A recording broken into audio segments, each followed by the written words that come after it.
Hello friends, good evening. आज हम अलंकार के बारे में चर्चा करेंगे, क्योंकि अलंकार से यूपीपी और यूपी टेट या फिर अन्य एग्ज़ाम जो उत्तर प्रदेश में होते हैं वहाँ पे एक क्वेश्चन ज़रूर पूछा आता है। तो चलिए देखते हैं अलंकार से संबंधित जितने प्रकार के क्वेश्चंस बनते हैं। तो सबसे पहले हम बात करते हैं अलंकार का शाब्दिक अर्थ क्या होता है। तो अलंकार का शाब्दिक अर्थ क्या होता है? आभूषण। आभूषण क्या होते हैं? जो पहने जाते हैं, गहने। तो अलंकार क्या होते हैं? गहने टाइप के होते हैं। जैसे कि इसकी परिभाषा हम देखते हैं, अलंकारोत इत अलंकार, अर्थात काव्य की शोभा बढ़ाने वाले शब्दों को अलंकार कहते हैं। जिस प्रकार स्त्रियां या महिलाएं सजने के लिए आभूषण का प्रयोग करती हैं, ठीक उसी प्रकार काव्य को सजाने के लिए अलंकार की आवश्यकता होती है।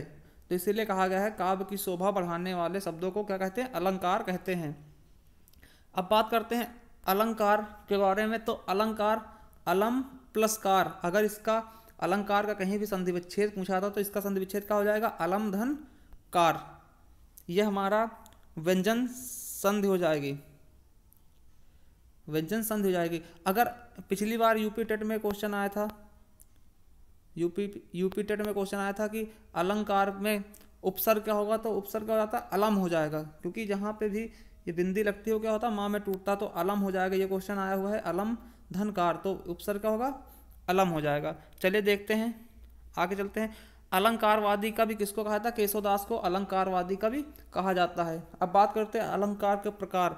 तो अलंकार के कितने प्रकार हैं? अलंकार के 3 प्रकार हैं, जिसमें से 2 प्रमुख माने जाते हैं, शब्दालंकार, अर्थालंकार, और एक तीसरा होता है उभय अलंकार। ठीक है, जिसमें 2 ये प्रमुख होते हैं, ये प्रमुख होते हैं। अब बात करते हैं शब्दालंकार क्या होते हैं? जहाँ शब्दों से चमत्कार होता है, जहाँ शब्दों से चमत्कार होगा वो शब्दालंकार हो जाएंगे। ठीक है, जहाँ शब्दों से।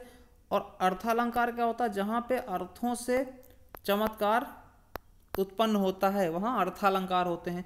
और उभय अलंकार क्या होते हैं? जहाँ दोनों चीज़ों से मिलकर चमत्कार उत्पन्न होता है वहाँ उभय अलंकार होते हैं। चलिए हम बात करते हैं आज शब्दालंकार की। शब्दालंकार के बारे में जानेंगे। और तो चलिए देखते हैं शब्दालंकार क्या होता है। जहाँ केवल शब्दों के द्वारा ही चमत्कार उत्पन्न होता है वहाँ शब्दालंकार होते हैं। जैसे इसके प्रकार कितने हैं, कुछ इंपॉर्टेंट हैं, जो कि अनुप्रास, यमक, श्लेष और वक्रोक्ति, ये ज़्यादा इंपॉर्टेंट हो जाते हैं। और विप्सा, पुनरुक्ति, ये क्या हैं? ये इंपॉर्टेंट इतना ज़्यादा नहीं है। ठीक, तो हम इनके बारे में, चारों के बारे में हम जानेंगे बारी बारी से। तो चलिए देखते हैं, पहला क्या है? अनुप्रास अलंकार। अनुप्रास अलंकार की बात करते हैं तो अनुप्रास 2 शब्दों से मिलकर बना है, अनु प्लस प्रास। जहाँ अनु का अर्थ क्या होता है? बार बार। अनु का अर्थ क्या होता है? बार बार। तथा प्रास का अर्थ क्या होता है? प्रास का अर्थ होगा वर्ण। इसके कहने का मतलब क्या है कि कोई भी वर्ण अगर बार बार आए तो वहाँ क्या होगा? अनुप्रास अलंकार। जहाँ वर्णों की आवृत्ति हो वहाँ अनुप्रास अलंकार होता। कोई भी वर्ण हो जो कि बार बार आए, वही चीज़ बार बार दोहराया जाए, वहाँ क्या होगा? अनुप्रास अलंकार हो जाएगा। चलिए देखते हैं, कुछ उदाहरण देखते हैं। जैसे रघुपति, राघव, राजा, राम। अब यहाँ देखते हैं रा इसमें भी आया है, रा इसमें भी आया, रा इसमें भी आया, रा इसमें भी आया। तो कहने का मतलब क्या है कि ये वर्ण जो है 4 बार दोहराया गया, मतलब 4 बार आया हुआ है एक ही उसमें, तो क्या हो जाएगा यहाँ पे? अनुप्रास अलंकार। और ये क्वेश्चन यूपीपी में पूछा गया है। यूपीपी 2019 जो अभी तुरंत पेपर हुआ है उसमें ये क्वेश्चन आया था कि रघुपति, राघव, राजा, राम में कौन सा अलंकार है? तो अनुप्रास अलंकार। दूसरा उदाहरण देखते हैं, तरन, तनुजा, तट, तमाल, तरवर, बहुछाय। यहाँ पे ताकि ता वर्ण की आवृत्ति कई बार हुई है, यहाँ भी ता है, ये देखो, यहाँ भी। तो ये सब क्या है? जहाँ पे ता की आवृत्ति हो रही है वो क्या हो जाएंगे? किसी भी वर्ण की आवृत्ति हो, तो यहाँ पे जैसे रा की हो रही थी इसी तरह यहाँ पे ता की आवृत्ति हो रही थी, तो यहाँ पे भी अनुप्रास अलंकार हो जाएगा।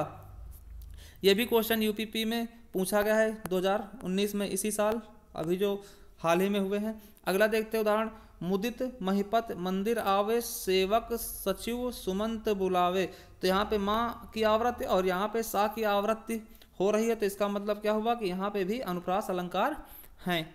तो चलिए देखते हैं अनुप्रास अलंकार के कुछ महत्वपूर्ण भेद होते हैं, इनके अंदर भी कुछ इसके भेद होते हैं, तो वो हम देखेंगे भेदों के बारे में। वैसे ज़्यादातर पूछा नहीं जाता, मगर हम एक बार देखेंगे, कभी मान लिया पूछ ही लें तो किसी भी प्रकार की दिक्कत ना हो। चलिए देखते हैं, पहला क्या है? छेका अनुप्रास। छेकानुप्रास क्या होता है? जहां एक या अनेक व्यंजनों का 2 बार प्रयोग हो वहां छेकानुप्रास होता है। मतलब कि 2 बार आया कोई चीज, जैसे रीझ ही देखो, रीझ कितने बार आया? 2 बार आया। रहासी ये भी 2 बार आया। हंसी हंसी उठे ये भी 2 बार आया। मतलब क्या हुआ? छेकानुप्रास। अगला देखते हैं, जैसे वरदंत की पंगत कुंदकली। अब देखो यहाँ पे का और यहाँ पे का 2 बार आया। का ये 2 बार आया है। अगर 2 से अधिक बार होता तो अलग हो जाता, मगर 2 बार आया, इसका मतलब क्या हो? छेकानुप्रास हो जाएगा।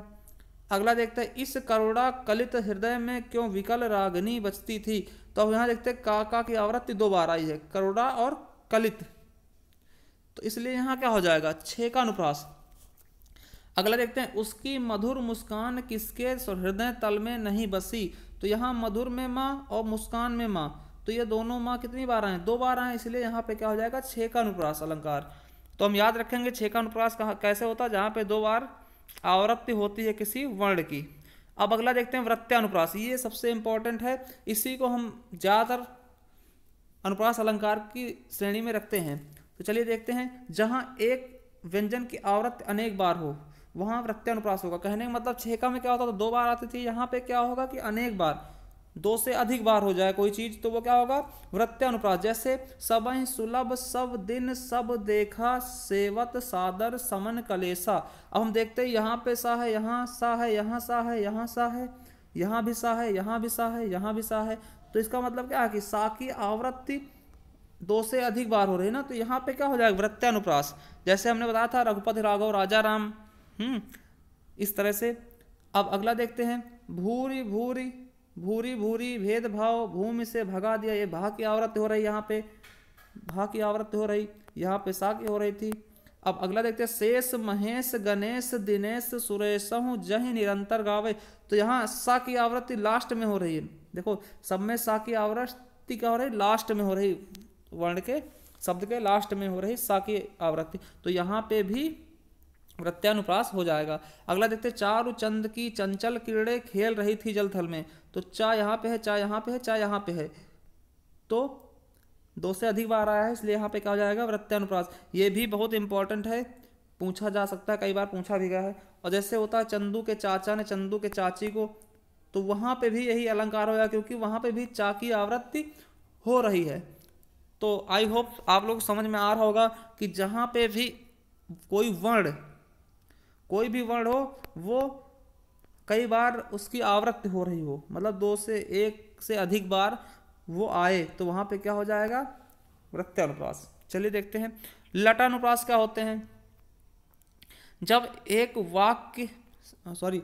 एक शब्द या वाक्य खंड की आवृत्ति उसी अर्थ में हो पर तात्पर्य या अन्वय में भेद हो, वहाँ क्या हो जाएगा? लटानुप्रास हो जाएगा। जैसे पूत सपूत तो का धन संचय, पूत कपूत तो का धन संचय, ये पूछा जाता है, हम याद रखेंगे कि ये क्या हो जाएगा? लटानुप्रास। अगर ऑप्शंस होगा अनुप्रास के अंदर लटानुप्रास वृत्त्यानुप्रास, तो इस तरह से होगा तो हम लटानुप्रास में लगा देंगे। अगर ये ऑप्शंस ना हो के हमारे पास केवल अनुप्रास होगा तो हम केवल अनुप्रास में लगा देंगे। ठीक है, तो देखते हैं, पूत सपूत कहने का मतलब है अगर आपका पूत मतलब पुत्र जो सपूत है, सुपुत्र है, मतलब अच्छा पुत्र है, तो उसके लिए धन संचय करने की आवश्यकता नहीं है। कहने का मतलब क्या है? अगर पुत्र गुणवान है, सही है, तो खुद ही धन कमा लेगा, उसके लिए धन संचय करने की आवश्यकता नहीं है। अगली लाइन में देखते हैं, पूत कपूत तो का धन संचय। अगर पूत कपूत है मतलब बुरा है, तो भी धन संचय करने की आवश्यकता नहीं है, क्योंकि कितना भी धन संचय कर लो, अगर पुत्र बुरा है तो वो सारा धन उड़ा देगा, खर्चा कर देगा। कहने का मतलब यहाँ पे वही निकल रहा अर्थ की धन संचय करने की कोई आवश्यकता नहीं है। अगला देखते हैं, लड़का तो लड़का ही है। अब यहाँ पे देखो दोनों शब्द क्या हुए? सेम बार आ रहे हैं, मगर इनका अर्थ एक ही है। लड़का तो लड़का ही है, मतलब ये कम गुण वाला, ये गुणवान है ना, तो लड़का का अर्थ लड़का ही है। अगर ये चीज हम देखेंगे लटानुप्रास और यमक अलंकार में एक लगभग मिलते जुलते होते, जैसे लड़का तो लड़का ही है, यहाँ पे 2 बार लड़का आया, अगर इसके दोनों के अर्थ अलग निकलते तो ये हमारा यमक अलंकार होता, मगर लड़का का अर्थ लड़का ही लिया गया, एक गुणवान लड़का है, एक कम गुण वाला लड़का है, तो इसीलिए यहाँ पे क्या हो जाएगा? लाटानुप्रास अलंकार।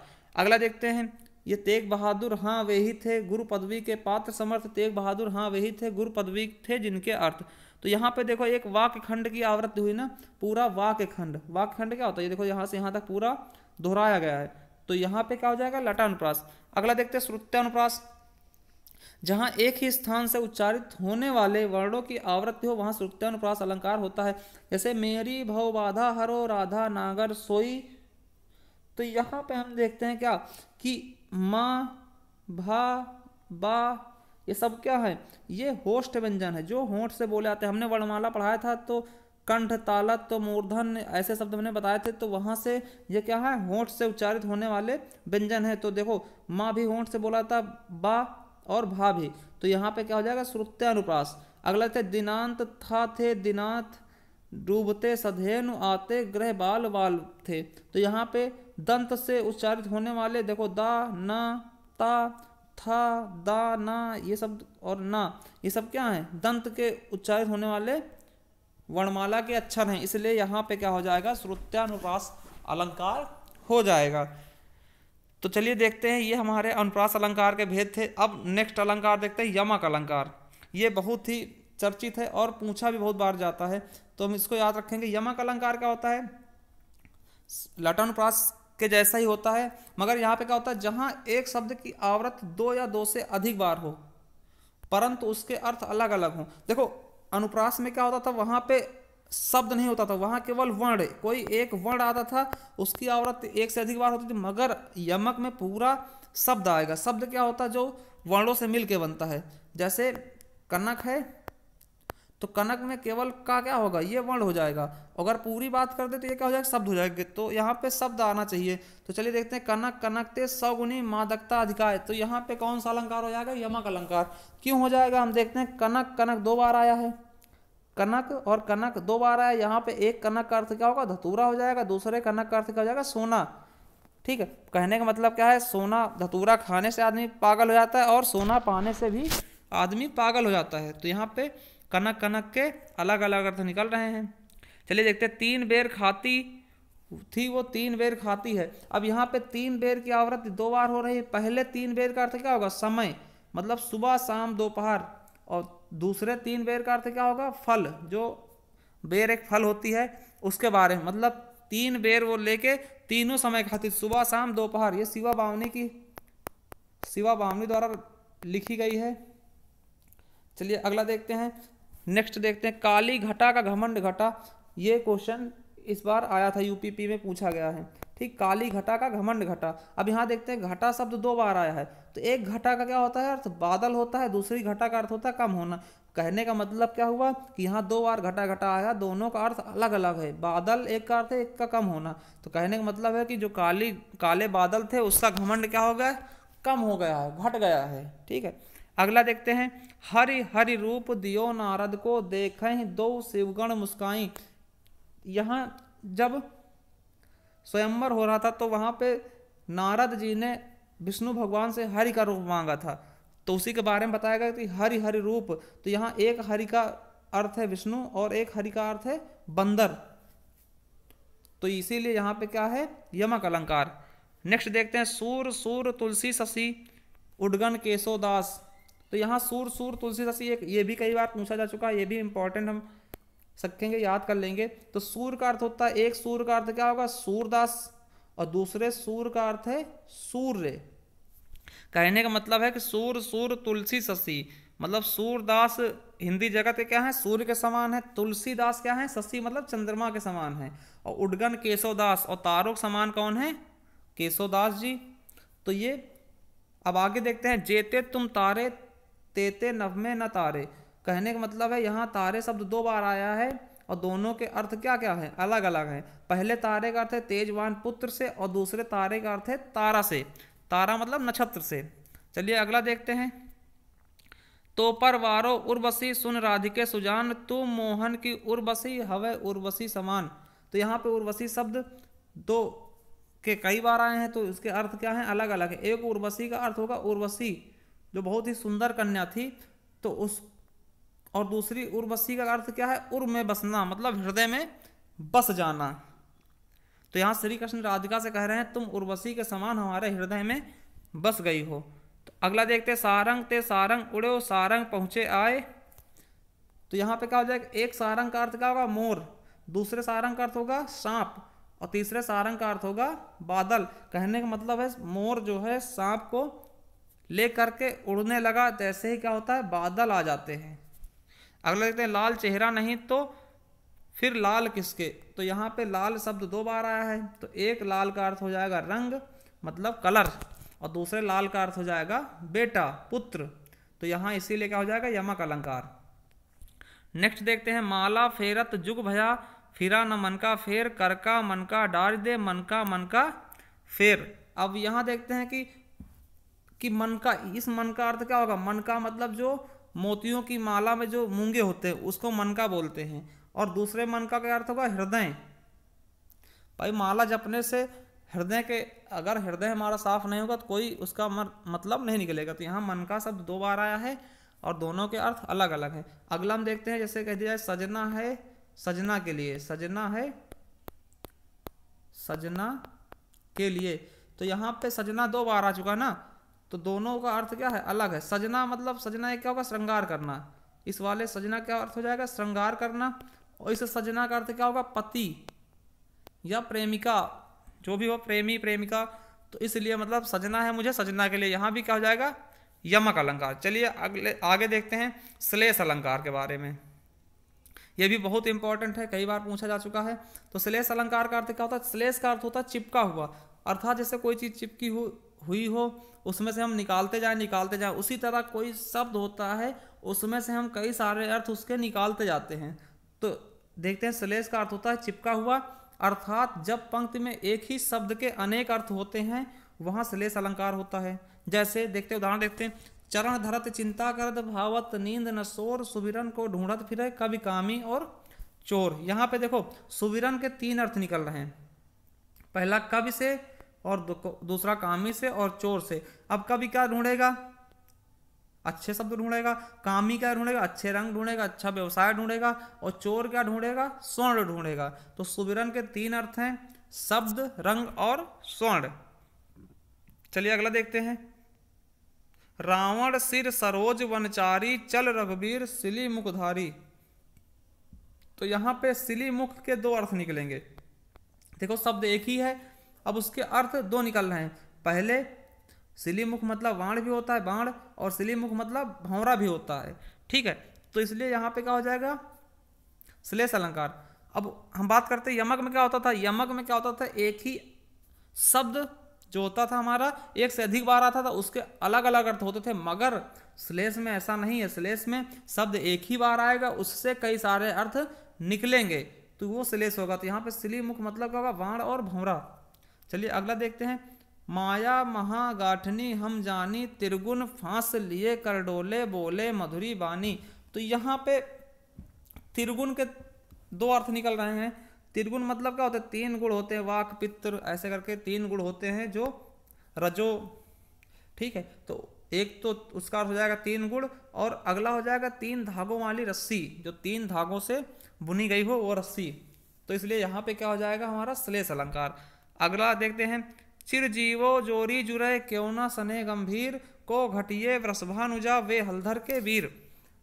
तो देखते हैं यहाँ वृषभानुजा और हलधर दोनों शब्द हैं, दोनों के अलग अलग अर्थ निकलेंगे। तो हम देखते हैं, वृषभानुजा मतलब पहला अर्थ क्या होगा, वृषभानु की पुत्री, जिसको हम क्या बोलते हैं, राधा जी। वृषभानु की पुत्री कौन है, राधा। और दूसरे का अर्थ क्या निकलेगा, वृषभ की पुत्री क्या होता है, अनुजा मतलब गाय। वृषभ की अनुजा क्या, गाय हो जाएगी। तो यहाँ पे वृषभानुजा के 2 अर्थ निकल रहे हैं, एक राधा और एक गाय। और हलधर की बात करते हैं तो हलधर हल को धारण करने वाला, अर्थात क्या, बैल, जिससे हम खेत जोतते हैं वो हल को धारण करता है, इसलिए उसको हम हलधर कह सकते हैं। और दूसरा बलराम, क्योंकि बलराम को देखते हैं, बलराम भी क्या करते हैं, हल को धारण करते हैं। इनका यंत्र क्या था, हलधर, हल को धारण करते थे, इसीलिए इनको भी हलधर कहा जाता है। चलिए आगे देखते हैं, भिखारिन को देख पट बार बार देत है। ये क्वेश्चन यूपीपी में पूछा गया इसी साल 2019 में, अभी हाल ही में हुए पेपर में। तो देखते हैं, भिखारिन को देख पट बार बार देत है, इसमें कैसे हो जाएगा हमारा श्लेष अलंकार। तो यहाँ पे पट शब्द आया है, पट शब्द का एक का अर्थ होता है कपड़ा, वस्त्र, दूसरा दरवाजा। कहने का मतलब यह है कि कुछ लोग होते हैं जो भिखारी को देखकर बार बार उनको क्या करते हैं, कपड़ा देते हैं, कि भिखारी को देखकर उनको कपड़ा देते हैं कि बाबा ये कपड़ा पहन लो, ठीक है। और कुछ लोग होते हैं जो दरवाजा बंद कर लेते हैं, भिखारी को देखते दरवाजा बंद कर लेते हैं कहीं कुछ देना ना पड़ जाए, है ना। तो इसीलिए पट का अर्थ 2 शब्दों से बनाएगा ना, इसके 2 अर्थ निकल रहे हैं। अगला देखते हैं, मेरी भव बाधा हरो राधा नागर सोई, जो तन की झाई परे श्याम हरित दुत होई। अब यहाँ पे इसमें तो कई सारे अलंकार होते हैं, हमने अभी बताया भी था कि श्रुत्यानुप्रास भी होगा, तो इस तरह से कई सारे अलंकार हो गए। मगर हम अब यहाँ पे श्लेष की बात कर रहे हैं तो हम श्लेष के बारे में देखेंगे। तो यहाँ श्याम हरित शब्द आया है, तो हरित मतलब एक का अर्थ हो जाएगा हरा रंग और दूसरे का अर्थ होगा हर लेना, मतलब बस में कर लेना। तो यहाँ पे 2 अलग अलग अर्थ निकल रहे हैं। इसका मतलब यहाँ पे क्या हो जाएगा, श्लेष अलंकार। ये भी यूपी टेट में पूछा गया क्वेश्चन है, तो इसमें रूपक भी हो जाएगा और अनुप्रास भी हो जाएगा और श्लेष तो होगा ही होगा। चलिए अगला देखते हैं, मधुबन की छाती को देखो सूखी कितनी इसकी कलियां। तो यहाँ पे कलियां शब्द का 2 अर्थ निकल रहे हैं। कलियां मतलब क्या, एक कली का अर्थ होगा फूल से पहले की अवस्था जो कली बोलते हैं, और दूसरा कलियां क्या होता है, यौवन से पहले की अवस्था। मनुष्य के यौवन के पहले की अवस्था क्या होती है, कली होती है, ठीक। अब अगला देखते हैं, जो रहीम गतिदीप के कुल कपूत कै सोई, बारे उजियारे करे बढ़े अंधेरा होई। तो यहाँ पे बारे शब्द 2 बार है। बारना मतलब क्या, जलाना, और बारे एक का होता है लड़कपन, मतलब छोटी अवस्था, और बढ़े का क्या होगा, बड़े होने पर, और बड़े मतलब बुझ जाने पर। यहाँ पे इसके भी 2 अर्थ निकलेंगे, इसलिए यहाँ पे क्या हो जाएगा हमारा श्लेष अलंकार। अब बात करते हैं वक्रोक्ति अलंकार की। वक्रोक्ति अलंकार बहुत इंपॉर्टेंट है। ये अलंकार बहुत ही प्रिय होता है, क्योंकि इसमें क्या होता है कि जहाँ किसी बात का आशय से कही जाए, सुनने वाला कोई दूसरा अर्थ निकाल ले। जैसे हम आपसे कुछ और कहें, आप कुछ और सुन लो, कुछ और समझ बैठो, तो वो वहाँ पे क्या होगा, वक्रोक्ति अलंकार हो जाएगा। वक्रोक्ति अलंकार 2 प्रकार के होते हैं। पहला होता है काक वक्रोक्ति। काक वक्रोक्ति का होता है जो कंठ के ध्वनि से हम कहें कुछ और दूसरा कोई सुन ले, तो वो क्या काक हो जाता है। और श्लेष क्या होता है, श्लेष मतलब हम कहें कुछ और उसका अर्थ कुछ अलग निकाला जाए, तो वहाँ पे श्लेष वक्रोक्ति हो जाएगा। पहले हम देखते हैं काक वक्रोक्ति, जहां कहे हुए वाक्य का कंठ की ध्वनि के कारण दूसरा अर्थ निकले। जैसे कोई हमसे कहे कि जाओ मत बैठो, जाओ मत बैठो, और हम सुन लें कि उसने कहा जाओ मत बैठो, तो अब क्या करेंगे, हम भाई रुक जाएंगे। उसने क्या कहा, जाओ मत बैठो, तो जाओ मत बैठो इसका मतलब क्या, उसने यहाँ पे कॉमा जो था यहाँ पे लगाया ना कि जाओ मत बैठो, तो उसने कॉमा यहाँ पे लगाया, जाओ मत बैठो मतलब क्या, चले जाओ, है ना। और हमने क्या सुना, हमने कॉमा यहाँ की बजाय यहाँ सुन लिया, जाओ मत बैठो, हम रुक गए। भैया उसने जाने के लिए बोला और हम रुक गए, तो क्या होगा, यहाँ पे काक वक्रोक्ति हो जाएगा। मतलब कहने वाला कुछ और कह रहा था और सुनने वाला कुछ और सुन लिया। तो चलिए अगला देखते हैं, आए हूँ मधुमास के प्रीतम अहे नाही, आए हूँ मधुमास के प्रीतम अहे नाही। यहाँ पे कैसे होगा, देखिए अब मधुमास मतलब क्या होता है, जो बसंत ऋतु होती है। अब एक विरहणी पूछती है दूसरी विरहणी से कि प्रीतम आएंगे या नहीं, तो वो कहती है प्रीतम नहीं आएंगे। तो वो दूसरी विरहणी क्या सोचती है कि वो गुस्से में कह रही है कि प्रीतम आएंगे नहीं, मतलब क्या, प्रश्नवाचक लगा, मतलब कि जरूर आएंगे। तो यहाँ पे उसको मतलब क्या हो रहा कि सुनने में परेशानी हो रही है, मतलब दिक्कत हो रही है, सही से समझ नहीं पा रही, तो वो सोचती है कि प्रीतम जरूर आएंगे। एक अगली विरहणी क्या कह रही है कि नहीं आएंगे, और यहाँ पे उसने प्रश्नवाचक लगा दिया, मतलब नहीं आएंगे, मतलब प्रीतम नहीं आएंगे, मतलब उसने जोर दिया, तो मतलब क्या हुआ कि आएंगे, जरूर आएंगे।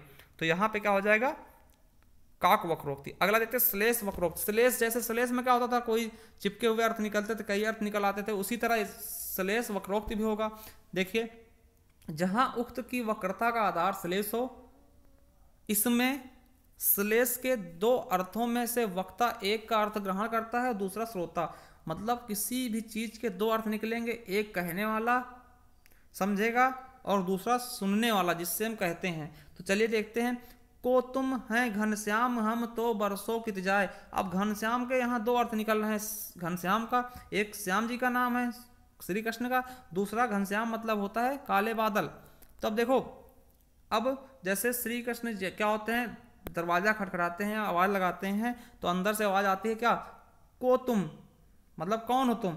तो श्री कृष्ण बोलते घनश्याम, तो राधा जी क्या बोलती हैं यहाँ, घनश्याम मतलब वो बादल समझ पाई थी, जबकि वो अपने बारे में बताते हैं मेरा नाम घनश्याम है, वो समझती हैं कि बादल है।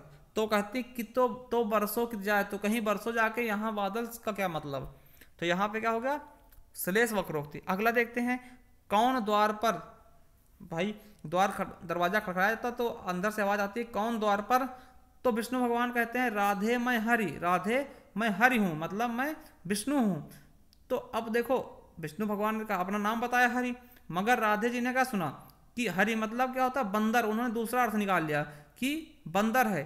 तो उन्होंने कहा क्या वानर का काम यहाँ, यहाँ बंदर का क्या काम है। तो चलिए अब देखो ये हमारे अलंकार संपूर्ण हो गए। अब बात कर लेते हैं वीप्सा की। वीप्सा का कोई ज़्यादा मतलब नहीं होता है। वीप्सा जहाँ पे कोई शब्द दोहराया जाता है, जैसे राम राम कह दिया गया, राम राम तो दोहराएगा शब्द, छी छी करके ऐसे कोई शब्द दोहराएगा तो वहाँ पे क्या हो जाता है, वीप्सा अलंकार हो जाता है। तो चलिए अगर आपको ये वीडियो पसंद आई तो प्लीज़ सब्सक्राइब करना न भूलें, और हम इसकी नेक्स्ट वीडियो अर्थालंकार की, जो नेक्स्ट वीडियो अर्थालंकार की जल्दी प्रोवाइड करेंगे आप तक।